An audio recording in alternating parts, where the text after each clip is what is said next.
Hello friends, welcome back to Wow IAS. Welcome to the discussion on daily MCQ. Today is 6th of August 2021 and now we are going to discuss 5 current affair based MCQs. तो चलिए शुरू करते हैं. But first let us discuss the question that was asked yesterday, and yesterday's question was the highest salinity is found in which of the following lakes? A. Van Lake, B. Balkash Lake, this is B and this is C. Dead Sea, and D. Baikal Lake. Okay, so you have to choose the correct answer, and a lot of you have given the correct answer as Dead Sea, but the correct answer is it is A. Van Lake. So the Van Lake of Turkey is actually considered as the lake with the highest salinity. So actually I have also checked, there are a lot of sources which say Dead Sea, but if you see some of the authentic sources, it says that it is Van Lake of Turkey which has the highest salinity. And this Van Lake of Turkey, if you see, it has 330% of salt in it, whereas the Dead Sea has only 240% of salt. So that's the reason the Van Lake of Turkey is the highest saline lake in the world. Okay, now let's move on. And guys, as you know, daily we upload 5 current affair based MCQs along with their solutions in a PDF format. So you can download it from our Telegram channel to make the best use of this for your preparation. Okay, so make the best use of this, right? Now let's see the first question. Consider the following statements related to the Prime Minister's National Relief Fund. First one, the fund consists entirely of public contributions and does not get any budgetary support. Second one, the Prime Minister National Relief Fund has been constituted by the Parliament. So which of the following are correct statements? A 1 only, B 2 only, C both 1 and 2, and D neither 1 nor 2. So if you see this Prime Minister National Relief Fund, it actually this fund consists of entirely of public contribution and does not get any budgetary support. The first statement is right, and the second statement, if you see, it is not constituted by the Parliament. So the second statement is wrong. So and the first statement is right. So here the correct answer will be A1 only. A1 only. So if you see, recently the Prime Minister has approved an ex gratia of rupees 2 lakhs from the Prime Minister National Relief Fund to be given to the next of kin of those who lost their lives during the rain and floods in Madhya Pradesh. And if you see this PMNRF, the National Relief Fund, it was established in pursuance by the then Prime Minister Pandit Jawaharlal Nehru in January 1948 with the public contributions to assist the displaced people from Pakistan. And the fund actually entirely consists of public contribution and do not get any budgetary support. It does not get any budgetary support, remember this. And the corpus of the fund is invested in various forms with the Scheduled Commercial Bank and other agencies, and the disbursement of the funds are made with the approval of the Prime Minister, and this is not constituted by the Parliament. So as it is not constituted by the Parliament, so this will not come under the regulatory purview of the CAG. So CAG will not regulate this, or it will not review this. Okay, the fund is recognized as a trust under the Income Tax Act, and it is managed by the Prime Minister or multiple delegates for the national causes. The Prime Minister is the chairman of this fund and is assisted by the senior officers on honorary basis, and it accepts only voluntary donation by the individuals and institutions. Okay, now let's move on to the next one. The second question, consider the following statements with respect to the MP-LAD scheme. First one, the annual MP-LAD fund entitlement per constituency is rupees 5 crore. Second statement, the funds released under the scheme are lapsable. Which of the following are correct statement? A 1 only, B 2 only, C both 1 and 2, and D neither 1 nor 2. So if you see this MP-LAD fund, it actually, this scheme, if you see, it is so this is taken care by the MOSPI, the Ministry of Statistic and Program Implementation, MOSPI. And under this scheme, every MP is given rupees 5 crore for his constituency, so that the MP can actually use this 5 crore for the development of his constituency. If he is an MP from Lok Sabha, he can use it in his constituency. If he is an MP from Rajya Sabha, he can use it in the state from which he is elected. Okay, and this fund, if you see, it is not lapsable. It is a non-lapsable fund. So the first statement is right and the second statement is wrong. So A1 only is the correct answer. So recently the Union government has said that it is not considering any proposal to restore the MP-LAD scheme for 2021-22. Seeking to provide a mechanism for the Member of Parliament to recommend works of developmental nature for the creation of durable assets in a district, and this will generally be implemented by the district authorities. And the MP-LAD scheme is fully funded by the Government of India, and every MP is given rupees 5 crore for his constituency, and the funds are released in the form of grant in aid directly to the district authorities. And they are non-lapsable. Remember this, they are non-lapsable. That means at the end of year, if the fund is not spent, then the fund will not lapse.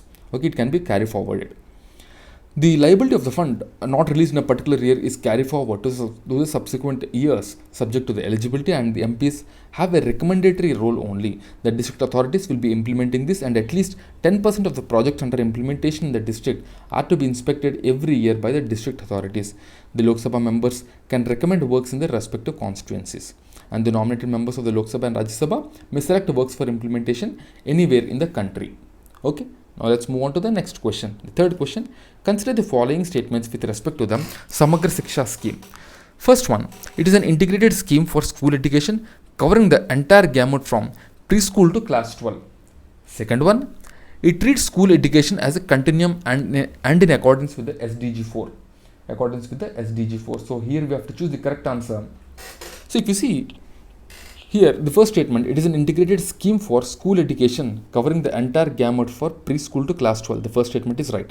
The second statement, if you see, it treats school education as continuum and is in accordance with the SDG 4. The second statement is also right. So C, both 1 and 2 is the correct answer. The Cabinet Committee on Economic Affairs approved the continuum of the revised Samagra Shiksha scheme for a period of 5 years from 2021 to 22 to 2025 to 26. The Samagra Shiksha scheme is an integrated scheme for school education which covers education from preschool to class 12, and this is launched by the Ministry of Education and the Department of School Education and Literacy. It was launched in 2018 and it subsumed the central sponsored schemes of Sarva Shiksha Abhiyan, Rashtriya Madhyamik Shiksha Abhiyan, and the teacher education. So all these three are combined and it is now made into a Samagra Shiksha scheme, and the scheme treats school education by the SDG 4. SDG 4 talks about the development of education, and the scheme supports the implementation of RTE Act, Right to Education Act, and is in line with the recommendations of the National Education Policy of 2020, and at state level it is implemented as a centrally sponsored scheme through a single state implementation society, and at national level there is a governing body headed by the Minister of Education, and the project approval board is headed by Secretary, Department of Education. And the scheme ensures that all children have access to quality education. This is the main thing, and the scheme covers 1.16 million schools over 156 million students and 5.7 million teachers of government and government aided schools. Okay, so this is all the information about the Samagra Shiksha scheme which you have to know. Now let's move on to the next question. The fourth question, consider the following statements with respect to the Unlawful Activities Prevention Act. First one, under UAPA only foreign nationals can be charged. Okay, and the second statement, it has death penalty and life imprisonment as the highest punishment. So we have to choose the correct answer. And if you see the first statement, it is given the UAPA, the Unlawful Activities Prevention Act, is applicable only on the foreign nationals. This is wrong, because this is applicable both to the foreign nationals as well as Indians. Okay, but the second statement, if you see, it has death penalty and life imprisonment as highest punishment. This is the right statement. So B2 only is the correct answer. So recently, it was observed that since 2019, the Jammu and Kashmir administration has booked over 2,300 people in more than 1,200 cases under the UAPA and 954 people under the Public Safety Act. So of these, 46% of the booked cases under UAPA and about 30% of this Public Safety Act are still in jail, both inside and outside Jammu and Kashmir. And this act assigns absolute power to the central government, by way of which, if the center deems as an activity as unlawful, then it may, by way of an official gazette, declare it. It has death penalty and life imprisonment as the highest sentences, and under this, as I told already, both Indians and foreign nationals can be charged, and this will be applicable to the offenders in the same manner even if the crime is committed on a foreign land outside India. So it is not only for the offences committed in India, and all that means even the offences committed by an individual on foreign land is also considered as a crime under this. And under this UAPA, the investigation agency can file a charge sheet in a maximum of 180 days after the arrest, and duration can be extended further after intimating the court. And as per the 2019 Amendment Act, the Act empowers the Director General of National Investigation Agency to grant approval of seizure or attachment of the properties when the case is in investigation. And the Act empowers the officer of the NIA of the rank of inspector and above to investigate cases of terrorism in addition to those conducted by the DSP or ACP or above rank officer in the state. It also includes the provision of designation an individual as a terrorist. Okay, so this is all the information about UAPA, the Unlawful Activities Prevention Act. Now let's look at the fifth question. Identify from the below options the benefits of compressed biogas. First one, additional revenue source for the farmers. Second one, reduction in import of natural gas and crude oil.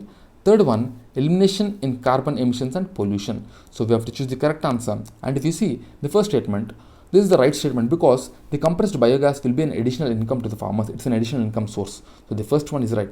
Second one, if you see, there is a reduction in import of natural and crude oil because the output, or you can say the gas which is produced in the compressed biogas, is nothing but methane. Okay, and this methane is also found in the as a form of natural gas in the earth. So the second statement is also right. So because if we produce more of compressed biogas, then we will reduce the import. So the first statement and the second statement are right. But if you see this third statement, it is wrong because it does not lead to elimination in carbon emissions or pollution. It does not lead to this. So first two are the correct statements, and A, 1 and 2 is the correct answer. So recently the Minister of State for Petroleum and Natural Gas has informed that as on 22nd July, the supply of compressed biogas was initiated from 13 compressed biogas plants under the Sustainable Alternative Towards Affordable Transportation SATAT initiative, and the biogas is produced naturally through a process of anaerobic decomposition from the waste biomass sources like agricultural residue, the kettle dung, sugarcane press mud, the municipal solid waste, sewage treatment plant, etc. And after purification, it is compressed and called compressed biogas, which has highest methane content. It is exactly similar to the commercially available natural gas in its composition and energy potential, and it can be used as an alternative renewable automotive fuel, with similar calorific value and properties that of the CNG, okay, which is the natural gas. And it has various benefits, like for example, it is helpful in waste management and also reduction in some of the carbon emissions and pollutions. Okay, and it is an additional revenue source for the farmers. It boosts entrepreneurship, rural economy, and employment. It provides support to the national commitment in achieving sustainable development goals and climate change goals, and it also leads to reduction in import of natural gas and crude oil, and it is a buffer against the crude oil price fluctuations in the world. Okay, now let's look at the question of the day. The question of the day is, which of the following rivers flows from south to north? South to north. A. Son, B. Mahanadi, C. Krishna, and D. Ganga. You have to choose the correct answer and give your answer in the comment box, and tomorrow we are going to discuss this question. Okay, and guys, these are our initiatives. We provide summaries for Vision Prelims Test Series, Vision Mains Test Series, Vision PT 365, and Vision Monthly Magazine. So do make the best use of this initiative so that you can enhance your revision. You can make use of all the time available for your revision, which will help you to boost your marks in the prelims. Okay, so that's it, guys, for the day. I'll see you again tomorrow with 5 more MCQs. Till then, keep studying and stay tuned. Jai Hind.